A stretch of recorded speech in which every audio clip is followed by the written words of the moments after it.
ఐకమత్యం అంటే మనం తుమ్మెద మీద రాయి విసిరితే తుమ్మెద పారిపోతుంది, అదే తేనె తుట్టె మీద విసిరితే మనమే పారిపోవాలి.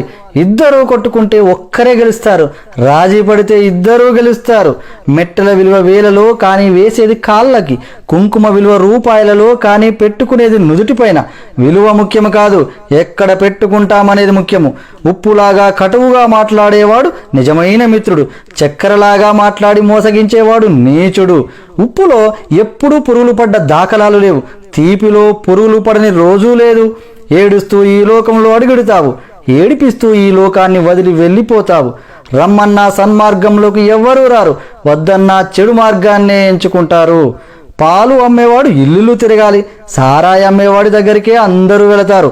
పాలల్లో నీళ్లు కలిపినావా అని అడుగుతారు, ఖరీదైన సారాయిలో నీళ్లు కలిపి తాగుతారు. పెళ్లి ఊరేగింపులో బంధుమిత్రులు ముందు, వరుడు వెనకాల. శవయాత్రలో శవము ముందు, బంధుమిత్రులు వెనకాల. శవాన్ని ముట్టినందుకు స్నానం చేస్తారు, మూగజీవులను చంపి భుజిస్తారు. కొవ్వొత్తులను వెలిగించి చనిపోయిన వారిని గుర్తు చేసుకుంటారు, కొవ్వొత్తులను ఆర్పి జన్మదినాన్ని ఆచరిస్తారు. హే మానవా, పుట్టినప్పుడు జాతకము, మధ్యలో నాటకము, చావగానే సూతకము, అయినా ఆగదు జనుల మధ్య కౌతుకము. కష్టమొస్తే భగవంతుని కొలుస్తావు, ఆయన నీకు రాబోయే కష్టాన్ని ఆపడు.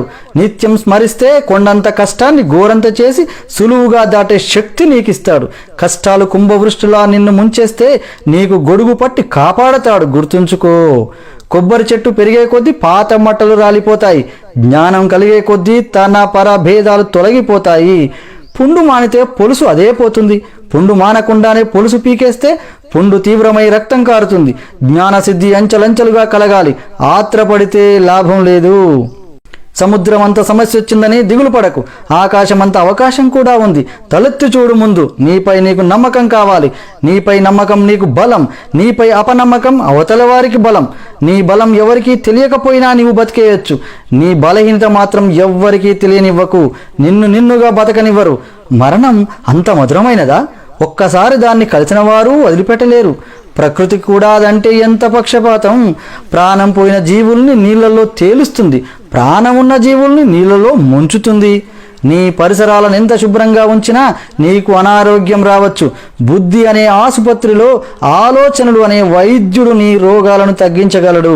వాటిని ఆరోగ్యంగా ఉంచుకో. వెంటరాని ఇంటిని ఒంటిని రోజు కడుగుతావు, నీ వెంట వచ్చే మనసును ఎప్పుడు కడుగుతావు? నిజాయితీ పరులు సింహం లాంటి వాళ్ళు. సింహం కూర్చోటానికి సింహాసనం ఎందుకు? అదెక్కడ కూర్చుంటే అదే సింహాసనం. నిజమైన నిజాయితీ పరులకు గుంపు అక్కర్లేదు. పండు తింటే అరిగిపోతుంది, తినకపోతే ఎండిపోతుంది. జీవితం నువ్వు ఖుషిగా గడిపినా, భయపడుతూ గడిపినా కరిగిపోతుంది. వచ్చే జన్మలో నువ్వెవరో, ఎక్కడ, ఎలా పుడతావో, అసలు జన్మ ఉందో లేదో తెలీదు.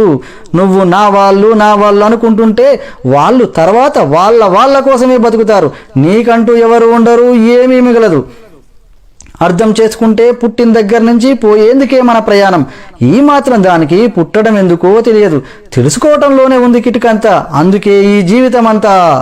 మరణం దగ్గర పడితేనే మహాసత్యాలు బోధపడతాయి. పని చేయడానికి పని మనిషి దొరుకుతుంది, వంట చేయడానికి వంట వాళ్ళు దొరుకుతారు.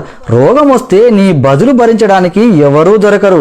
వస్తువు పోతే దొరకచ్చు, జీవితం పోతే మళ్ళీ దొరకదు. తెరపడే రోజు ఏం తెలిసినా ప్రయోజనం ఏంటి? పక్కనెంతమంది ఉన్నా, ఎంత సంపద ఉన్నా ఏంటి? 40 లక్షల కారైనా, 4000 సైకిల్ అయినా రోడ్డు ఒకటే. 10 అంతస్తుల మేడైనా, పూరి గుడిసైనా వదిలేసే పోవాలి. రైల్ జనరల్ బోగిలో వెళ్ళినా, ఫస్ట్ క్లాస్లో ప్రయాణించినా స్టేషన్ రాగానే ఒకేసారి దిగిపోతారు. కళ్ళతో ఈ జగత్తును చూస్తే కనిపించేవి కేవలం దృశ్యాలే. హృదయంతో చూడగలిగితే జగత్తంతా సుందరమే. మానవులుగా బతకడం కాదు, మానవత్వంతో బతకాలి. సర్వే జనా సుఖినో భవంతు.